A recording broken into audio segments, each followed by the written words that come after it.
pupunta ka sa Dragon Hostel, mag-exit ka dito sa may Mongkok Station ng D1. Paano tayo mag-check-in sa Dragon Hostel? Nandito ako sa airport. Makikita mo tong dalawang elevator dito. Sasakay tayo ng bus dito sa may Yamate. Paglabas mo dito, may mga sakayan ng bus. Tapos yun tayo sasakay sa kabila. Yan, mga sakayan papuntang Mongkok.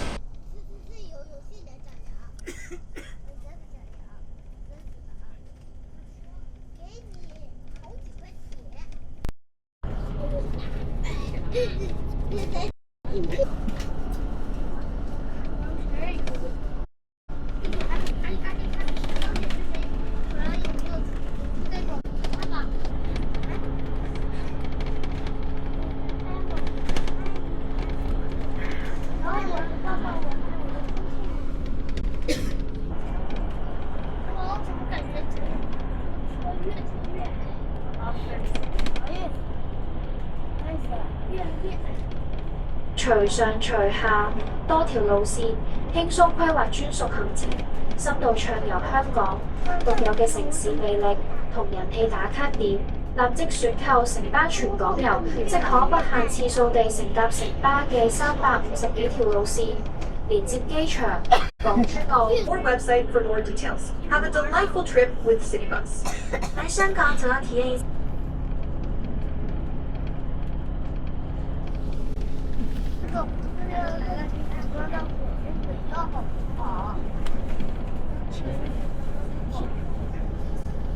地樂園轉喺呢個站轉乘 R8 號線，使用八達通卡嘅乘客可獲免費轉乘優惠。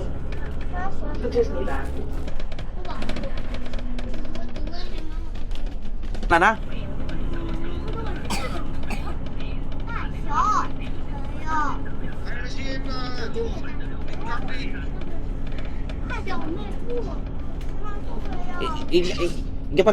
Shimla Bridge is open for traffic. The 2.2 kilometers long structure has become a prominent landmark as the world's second longest road and rail suspension bridge. On your left is the Tinker Bridge. It is one of the world's longest cable-stayed bridge and a major component of Route 3, linking Northwest Territories with Hong Kong Island and Kowloon. 这里是青屿干线，由两组分别跨越积水门和马湾海峡的大桥组成，连接住青屿岛和大屿山。当专全长2.2公里的青马大桥是现时世界上第2长的铁路同行车辆共吊桥。这两段大桥。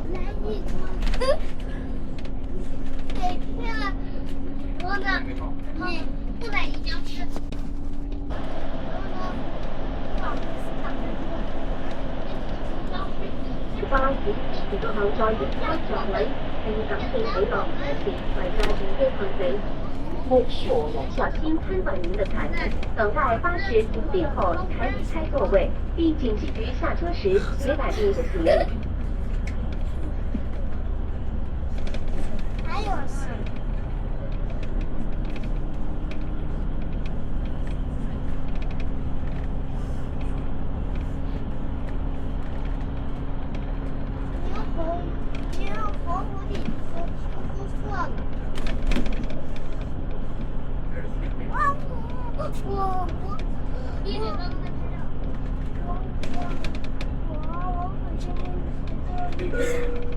成田機場快捷全日24小時無間斷服務，帶你從港島、九龍市區及將軍路直達機場或港珠澳大橋香港口岸，共持有多條晨早路線。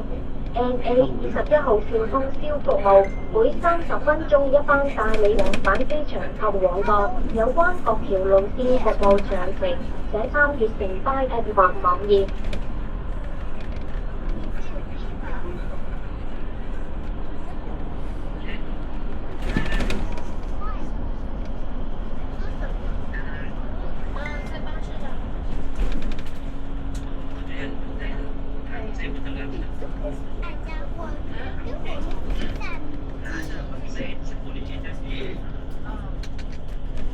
你在哪里？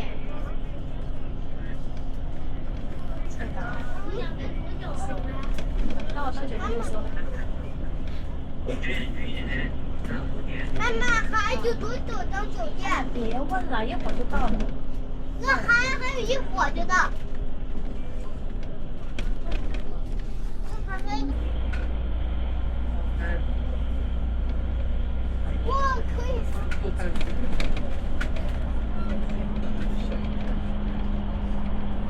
Station, Bridge.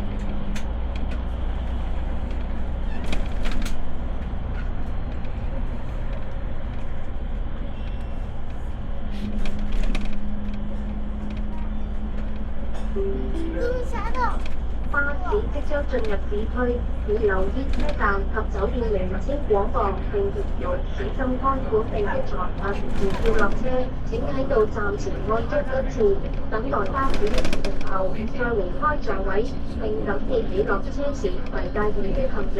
多謝選擇城巴機場快線，希望可以再次為你服務。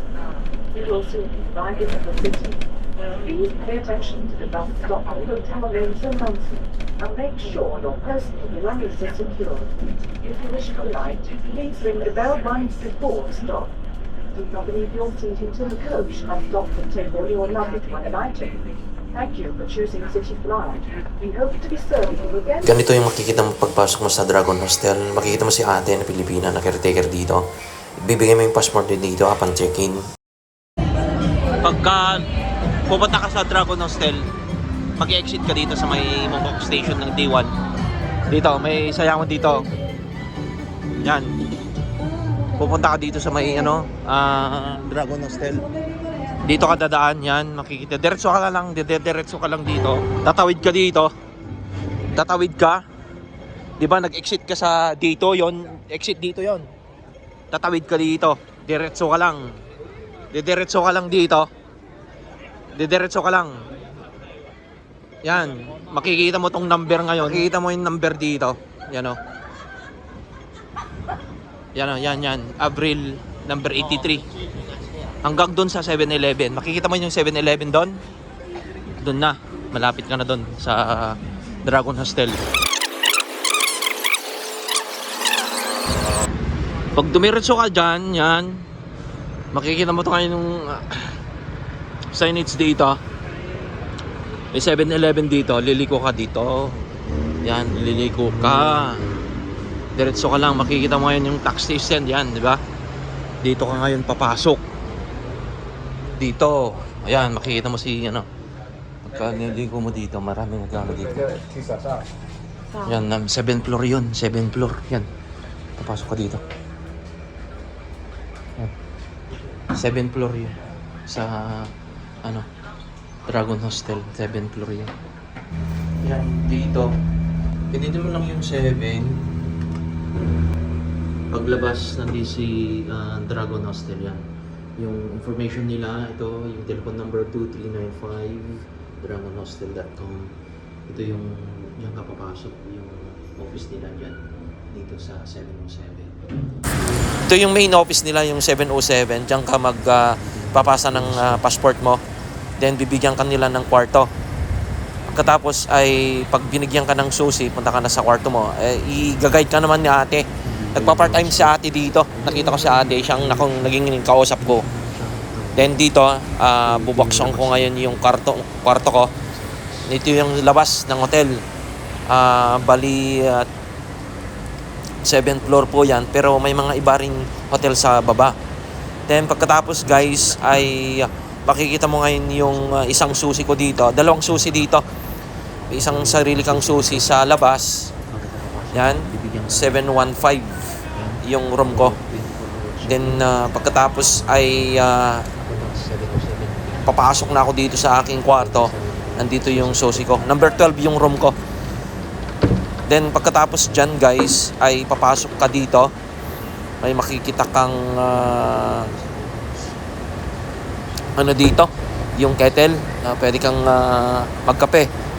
May sariling washing machine at saka toilet. Yung nakuha kong room pala guys ay walang toilet sa loob. So lalabas ako dyan. Mura kasi to, 950 lang, 950 pesos tong room ko. Yan, makikita mo yung room ko na tinuturo dito. Ngayon, papasok ako sa room ko dito. So, yung room ko, makikita mo ngayon, tuturo ko lang para at least makita ninyo kung sakaling mag-booking kayo dito sa Dragon Hostel. Okay naman siya, malinis naman siya. Pang solo travel. Nag-iisa ako dito sa pag-travel ko dito at blinabalag ko lang yung mga hotel na napupuntahan ko. At least makita ninyo yung mga anong hindi maganda dito sa hotel. So makikita mo yung room, may sarili kang aircon dito, TV, walang baso, towel, pwede kang mag-request kay ate. May sarili kang ventilation dito. At napakaganda naman na yan, aircon yan, yung tinuturo ko. Pagkatapos ay pwede kang labas, pwede kang mag-ano na dyan, matulog. Malinis siya, malinis. Napaka-convenient naman tong Dragon Hostel. Kung nagtitipid ka na mag-booking ng inyong hotel. So may mga ano dito, pwede ka nang mag-relax at gumala sa labas ng Mongkok. Malapit lang yung tinuro ko kanina sa ano. Ito yung ano, kung gusto mong mag-ruido, panoorin mo lang si Bongbong Tayamen para makita mo yung vlog niya kung paano mag-withdraw ng ng HCBC. Type din yung HCBC Hong Kong kung gagamitin yung kabayan, no? Naka-withdraw siya kanina ng ng 200. So yung 200, yun, explain ko na. Panoorin mo na lang yung video nila. To, yung rooms, may sarili kang aircon, malinis naman siya. May sarili kang hanger, may TV dito. Ito yung remote. Ewan ko lang gumagana ba itong TV na to. Hindi yata gumagana. Hindi na yata gumagana yung TV. Ganun lang guys, at may sarili kang tubig dito. Yung towel, no? Binigay yung sa akin, yung towel. Kasi wala kang toilet. Doon ka mag-toilet, sabi ko. Maraming salamat guys. At ang problema, pag naiiyak ako, talagang ubusin ko yung tubig. Dito talaga ihihi. Maraming salamat guys. Don't forget to subscribe to my YouTube channel. Thank you.